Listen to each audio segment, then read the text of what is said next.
making a goofy face right before it came on and y'all caught me. Um, I hope, with that being said, much love to all. Namaste, love and blessings, love and light. I hope everybody is doing good today, y'all. I'm tired, but hey, I'm in. I asked them to give me this energy to go ahead and let me do these videos. So, hey, I'm doing it in a goofy way. So, with that being said, I hope, all is right with you. Um, so if you have been watching my videos for a while and have not already, please like and subscribe, hit that notification bell so you know when I'm about to upload my next video. Also, if you are comfortable enough, drop me a line or two. I would love a chance to get to know you as much as you're getting to know me, even if it's about the positive feedback of the content of my video, or you're just up telling me about your empathic gift, how it impacts your life and heading you towards a positive direction.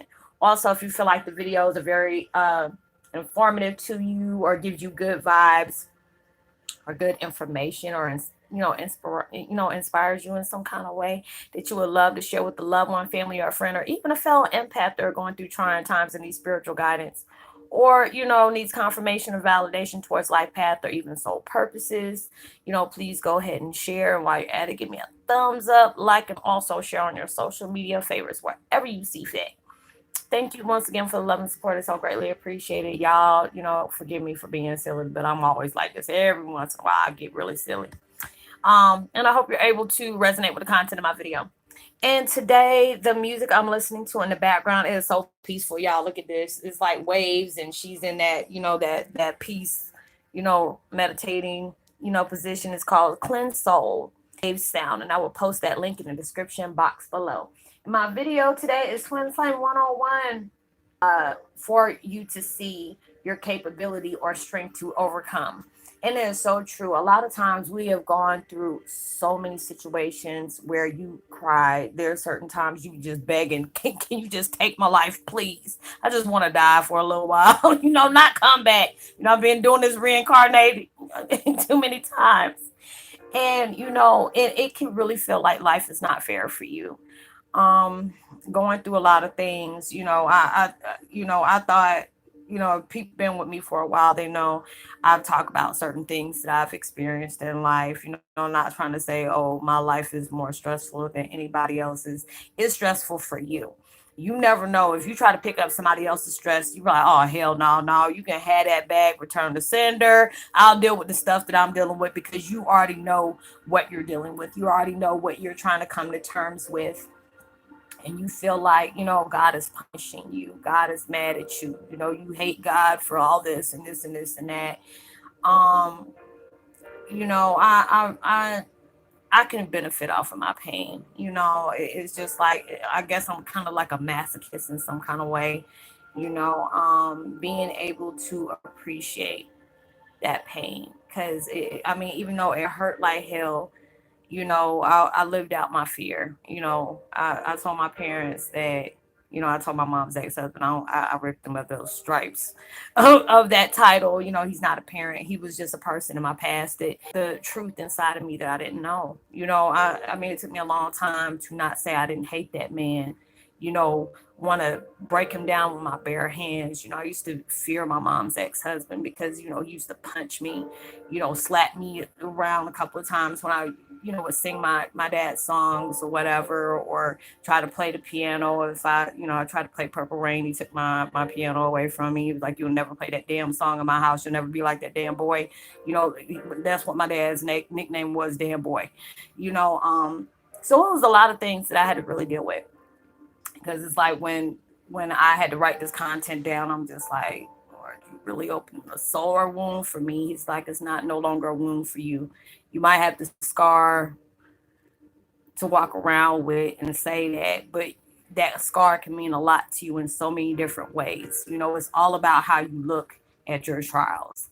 It's not supposed to be fair. It's not anything. You would never know the true value of yourself, the true value of your capability of overcoming that tragedy, overcoming that trauma. There's so many people I've met, and I've been talking to them for a while, and just how they view things, how they appreciate the things that they went through. We also struggle with certain things, and it's okay to do that. You're a spiritual being having a human experience, so that's fine for you to do that.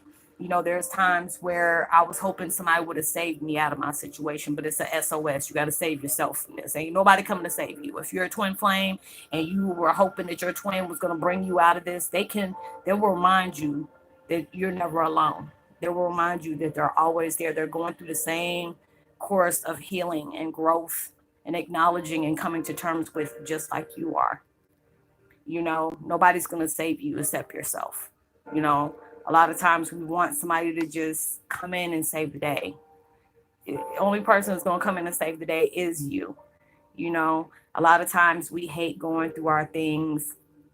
We hate waiting.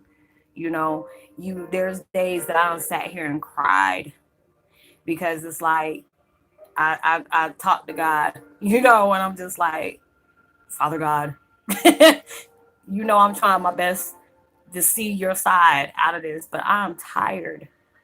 This situation has broke me down spiritually, mentally, emotionally, physically. You know, any kind of way it can break me down, it has done that and drained me 10 times more than I can ever count. But, like I said, I try not to bring that kind of vibe towards y'all. But if there's times that he wants me to be able to show my vulnerable side, I have to be able to do that. I don't like crying worth nothing on no tape. I never want nobody to feel like I'm doing this for likes, I'm doing this for views. If I'm crying, it's for a good reason. There's times I cry because I feel something beautiful coming out of the situation I'm going through, or I feel other people's emotions that are watching my video before I even get that chance to have a virtual connection with them. I feel that vibe coming towards me because you're at that point where you feel like you're on wits end. You at that point at times where you feel like I cannot go no more. And there's that little bitty voice that's telling you you're almost there. You're almost there. It's okay. If you need to take a break, take a break. But don't, if you need to cry, that's fine. You can cry. You want to be sad for a minute, it's okay. But don't plant yourself there. It's okay to reflect on the things you're going through. When you go through a spiritual awakening and you're going through all these changes, it's okay for you to have that grieving moment because it's a lot to take in, but average people wouldn't be able to deal with the things that we have witnessed in our lives, the things that we have been exposed to, the things that has been done to us. Average people wouldn't be able to handle that. It's like situations I've gone through when people, wasn't jealous of the situations I've been through because of who my father was, but really see the things that I went through. I said, regardless of who you're related to, that person was still human, regardless of what title they had at that time, they're still human, and people were like, Roslynn, they really got to know me. They were like, Roslynn, you didn't put your hands on nobody. I can't say I didn't try to kill myself because I did a few times, you know, any kind of way I could, slice wrists, take pills, pop pills, did everything because I couldn't take that pain that I was you know, constantly feeling, having my family when my dad died just hawk me, laugh at me, poke fun at me, and I'm just like, you're supposed to be my family. Who does this? And they were really banking on me to die, willing to take me from my kids, didn't care because all they saw was that money they were trying to get that they still can't get, and it was just like, I was broke down to, it was like God cut me down like all scabs and stuff, like there was just bone left. If you was to really think about it like that, metaphysically, yes, raw, and I had to heal. It's like, here you go. This is your truth. Now, what you gonna do with it? And I'm just like, I had to come to terms with that. This is like I've always wanted to know my family. I didn't find out I was adopted, even though I knew, because it was like when I see my mom and I see her husband, I didn't look like neither one of them. I couldn't say I acted like either one of them. I was a person of my own. They always used to say, talk so old, like you've been here before. I said, I have, and I was 4 years old telling somebody that, you know, that in front of her husband because I would get beat down, if I did. Because it was just like, he would ask me who was my dad to me and he would ball his fist up at me. That was something that, he really scared me. Like he would drink and he would act the most ugliest. He would see if my mom was around the corner and just start acting so hateful towards me and say, she's not going to believe you if you tell her I did this to you. She's not going to believe you, and it was like now it was at that point that, this ascension, this dark night of the soul, my spiritual awakening, Kundalini, had me facing all these incidents of my abuse all over. I'm trying to, in the works of trying to get that out, of what my life contributed of going through all this since my dad passed, coming to terms with your identity of who you belong to, your real parents, and then finding out your family had something to do with this. My mom wanted me desperately to find out who my family was, but my mom's ex-husband made sure when he left her, he took everything to make sure we suffered. He can live the good life, but me and my mom had to suffer, and I never would, even regardless of how he treated me, I always loved him. But then when I found out all the things, he would always go out his way to try to hurt me. Like, as soon as I moved down south, it was already a culture shock to me because where I was, my mom, any place I can go to, I can remember going to my mom's old house, going to, because she had a few houses, I can go there, even though they were empty, I could just sit there and just, soak it all in, saying this is where my mom used to be and had shed a few tears or whatever. And then when I moved here down south, I lost two of my best friends, main people that was so important to me, not even 6 months, and didn't have anybody to grieve to. They told me, get over it. People die every day. And then as soon as he did that, and, his wife was laughing at me, one of her close friends died as soon as she said that. And they were like, oh, poor, Pat, this and this and this and that. I'm like, they called me to tell me this after they knew I was grieving with my best friends. And I'm just like, dude, are you just looking for a death thing? Because I'm not stable right now. Why would you do that? And it's like it had me going through all these different things in my life where I felt like I didn't want to be here no more. Nobody loved me. I lost my thought I can, you know, come to cry to on my, on the shoulder. Next, all my business out, towards people he was dealing with or whatever. And I'm just like, I can't do this. I can't. Smoking cigarettes, eyes swelled shut where I just wanted to die. This is not my life. Why should it, going through that over and over again, saying these people did not keep me from my family, not over no damn money. I know they didn't do this to me. And I had to keep dealing with that. And it took me a long time for me not to, because I used to fear my mom's ex-husband. I was scared of him. But when I found out what he did, oh, I put threats on his ass. I said, I will tear your ass the fuck apart. I will Charles Manson your ass. I was in that anger to where I was like, I had AK-47s. I had friends that had friends that had friends. You know what I'm saying? Godfather type friends, whether I was going to shoot up their house. But I said, you know what? It come to terms where, what? Death is too good for you. Death is too good for you. I said, when they say evil lives and it never dies, I be damned, because my mom said, I'll be damned if I go to prison for you. You've been embezzling and all this stuff. I will not go to prison for you. So I would die before I go through that, because you kept that child away from her dad and her mom. And that's all he wanted to do is know his child. And you made sure he didn't do that. And she's like, before I get caught up in your shit, I'm not going to jail for you. I will die first. And my mom made sure of that. My mom made sure of that. And it was just like, when I can see everything I went through, I can tell God finally now. And if I cry, it's like tears of joy, because it took so much for me to break down. Because it's like, I hate talking about this, but if this content has to be that content, I got to give it raw, uncut, and keep it real like I always do. It is not a pretty sight to go down on your spiritual awakening. It allows you to have that smack of reality of something that you really, it puts you in a place where it just keeps getting worse and worse and worse. It's like you feel like you can overcome something else, and it's hitting you like it's like a current. If you ever gone to the water, you know how the water draws up and draws back, and then it comes right back up and it smacks you, right at the shore. But that's what that's supposed to be about. A lot of times we have to get broke down. A lot of times we have to face the most ugliest things that can possibly just rip a normal person to shreds. but yet you are still here to be able to tell your story about the situations that's been placed in your life. I'm not telling this story to make anybody feel sorry for me, or, I'm not doing that. I'm not looking for attention, but allowing you to know the things that I've faced. And I can sit up here and say, the only thing I wish I could have did is just being able to, you know, see my dad again, hug him. Last time I remember him hugging me was May 21st, 1977.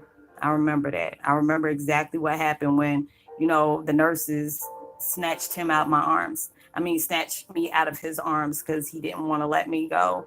It was a lot of screaming in the room and stuff like that. It was just like his scream is the thing that played in my head. I had went through a lot of trauma at being 3 days old, and I still remember that for months and months and months. My dad came out with a song "Thief of the Temple," and that's about my family.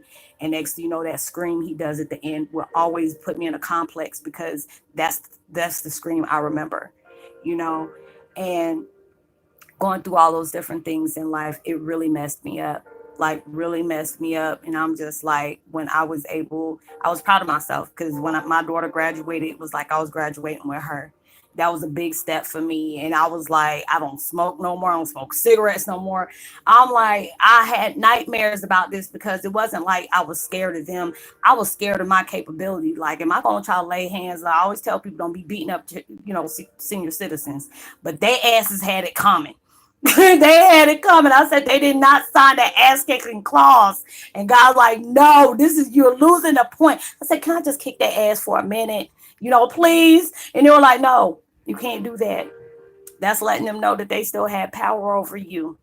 Because anytime there would be certain situations God would place me in just to see if that would be my emotional trigger, to see if I'd be ready to want to rip somebody's ass up. And you already know if you're a Heyoka, indigo, any kind of empath, when you go into that rage moment, it takes a lot to calm you down. You're like a demon. You are like a beast. Some of us levitate. I had a point where I don't levitate it before. It is not a good thing. It is not a good thing.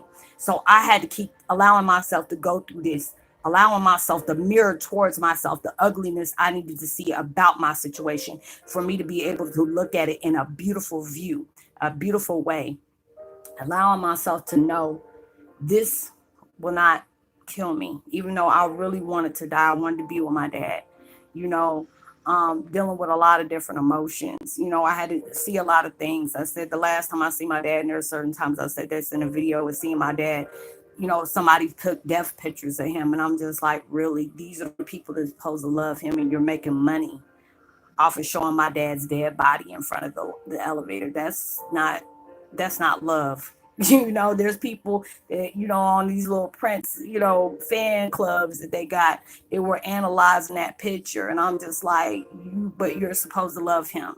This is not what people do. Allow that man to rest in peace. Allow him to do that, even though it can't because nobody's been held responsible. We don't know.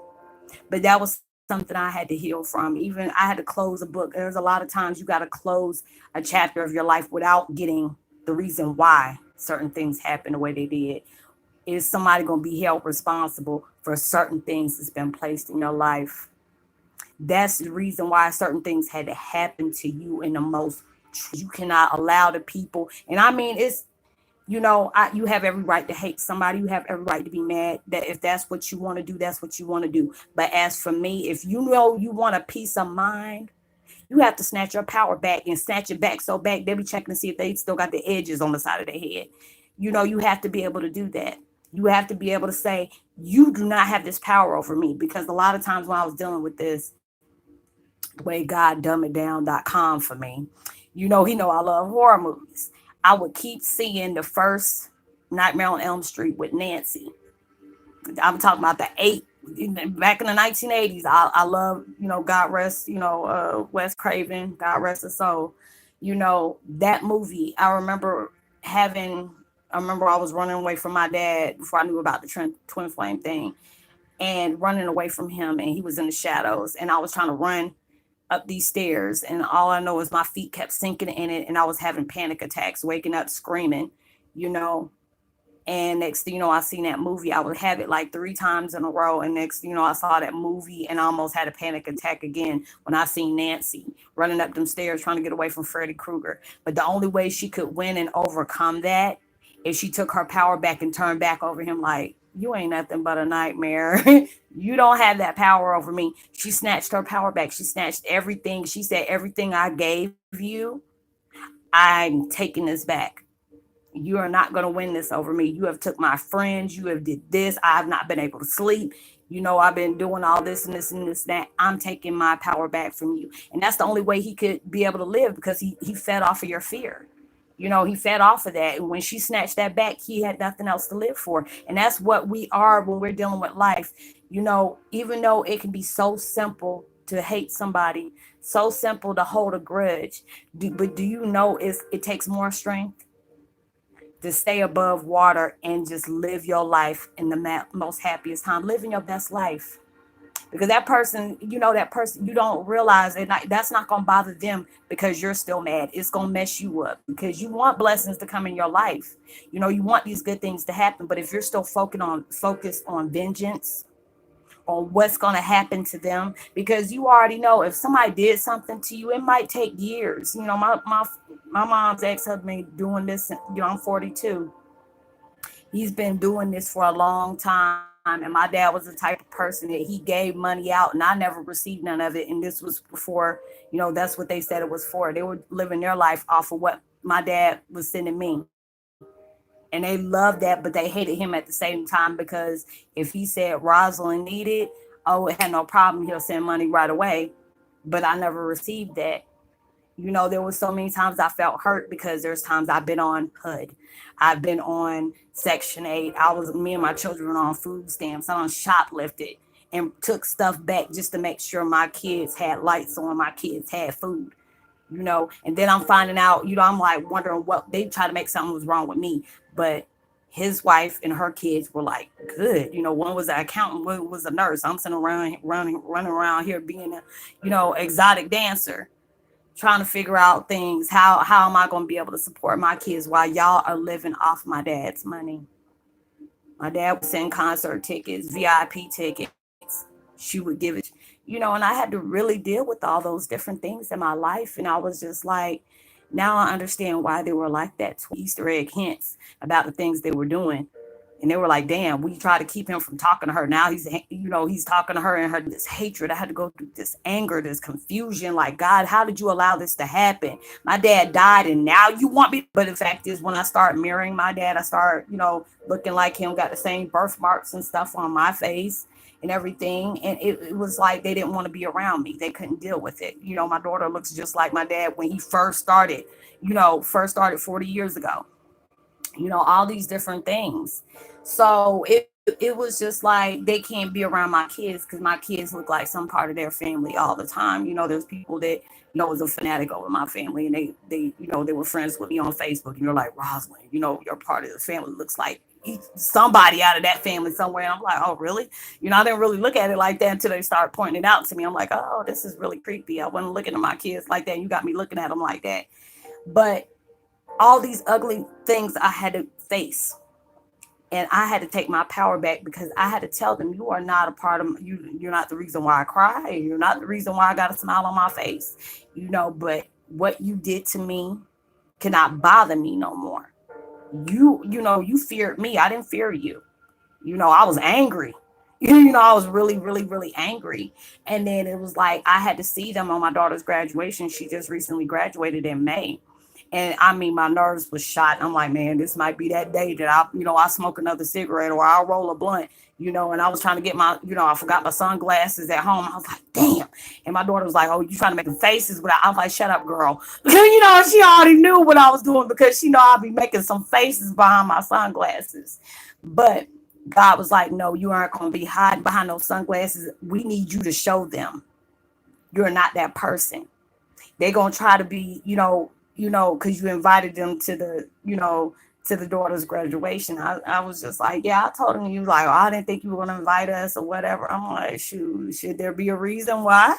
You know, and they were really nervous because when everybody came out, we were all together. I had to use the bathroom first, so I came down first. And I was like, where they at? You know, where's McCoy and Pat at? They were like, oh, they around here. I said, oh, they strategizing. They don't know how to take me. And they always told me when you know somebody did some really trifling stuff to you, and when you see them, or they know they had a cussing out coming, but when you see it or anything like that, cool, that scares somebody. You know, they seen a picture of me and my dad together on my phone, and that freaked his wife out. And you know, and she was just like, oh, we love you. And I'm like, bitch, don't put your hands on me. Don't do that. You know, I was like, don't touch me, you know, and I just had to be like that, you know. And I mean, you know, the universe was watching me because it was so quiet. I can hear a mouse peeing on cotton. That's how bad it was that day. But when they didn't know how to take me because I was just like, yeah, I'm gonna be that better person. I'm allowed, you know, I said, this is my last daughter. I want you to be able to see her, you know, be that support. You've been there for the other two. I want you to be there for that one. Regardless of what we got going on, I'm gonna put it aside today. I'm allow this to go on today. But I have no anger towards them. I said, but just because I'm all copacetic with you, being cordial, tolerant, trying to rekindle anything. You don't think I remember you putting, you were waiting till I start eating and then want to start doing your hoodoo voodoo do on me and start messing with my mind raping me and junk. I remember that you used to over eavesdrop on them therapists, so you know how to technique doing the hours. That was worth that because I got that. Sorry, I got closure. I said, just because I'm not arguing with you anymore doesn't mean I'm trying to rekindle anything. I'm not losing or gaining anything for you being in my life. Yeah, I said, if you're in my life, it has put me through. And I remember what you did after my dad passed away, and you still don't want to be honest with it. I said, okay, I'm gonna just take that sorry I never got and keep it moving. But I don't need you in my life. I don't. I've messed with y'all in over 4 years. I'm good with that. And you have to be able to look through the things you're going through because God wants you to see that truth in the most ugliest form it can possibly be and allow yourself to say, handle that.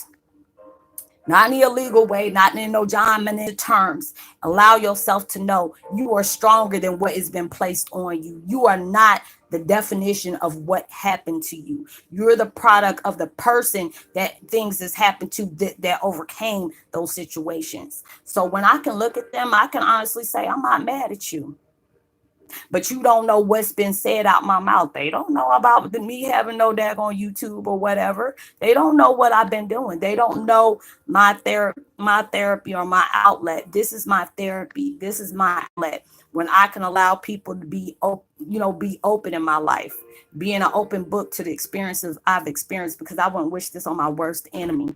I wouldn't do none of that. But allowing myself to know you can overcome anything that's been placed on you. You can overcome anything that people have tried to do to you. Don't allow yourself to be leaving anger on people that have done things, because that allows them to know just their name can affect your life. It can change your whole demeanor. It can change your whole attitude or whole outlook on life. No, that situation happened to allow you to see the warrior that's been in you this whole time. That is going to be that thing that's going to flip that switch on, to be able to see the strength you have, being able to see the power you have. That warrior that's always been there. You've just been a little hurt. You've been a little wounded, but that don't mean you're incapable of forgiving. Allow yourself to forgive yourself for going through this over and over thing they've done to me and sat here and cried.